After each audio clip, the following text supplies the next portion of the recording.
ഇനി നമുക്ക് കൺമണീനെ പോയിട്ട് പിക്ക് ചെയ്തിട്ട് വന്നാലോ. അശ്വിനി ഇല്ലാത്തതുകൊണ്ട് തന്നെ ആ ഡ്യൂട്ടി എനിക്കാണ് കേട്ടോ. പറ്റുന്ന ദിവസങ്ങളിലൊക്കെ പിക്ക് ചെയ്യാനും അതുപോലെ ഡ്രോപ്പ് ചെയ്യാനൊക്കെ ഞങ്ങൾ രണ്ടുപേരും ഒരുമിച്ചാണ് പോകുന്നത്. അത് അവൾക്ക് വലിയൊരു സന്തോഷമാണ് കേട്ടോ.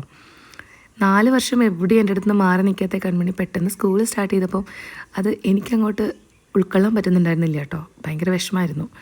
സത്യം പറഞ്ഞു കഴിഞ്ഞാൽ ഇപ്പോഴും എവിടെയോ ചെറിയൊരു സങ്കടമുണ്ട്. പക്ഷേ കൺമണി ഹാപ്പിയായി എന്ന് കാണുമ്പോൾ അത് എനിക്കൊരു സന്തോഷം കൂടിയാണ്.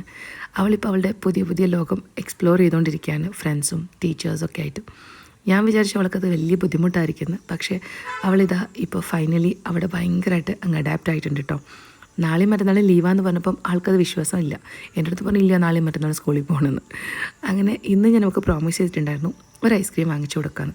നേരെ ഞങ്ങൾ രണ്ടുപേരും അപ്സരയിലേക്ക് വിട്ടു കേട്ടോ. ഇവിടെ ഷുഗർ ഫ്രീ ഐസ്ക്രീംസൊക്കെ കിട്ടും. അത് ഞങ്ങൾക്ക് രണ്ടുപേർക്കും ഭയങ്കര ഇഷ്ടമാണ്. അങ്ങനെ ഞങ്ങൾ രണ്ടുപേരും ഒരു കുഞ്ഞ് ഐസ്ക്രീം ഡേറ്റ് അങ്ങ് നടത്തിയിട്ടോ.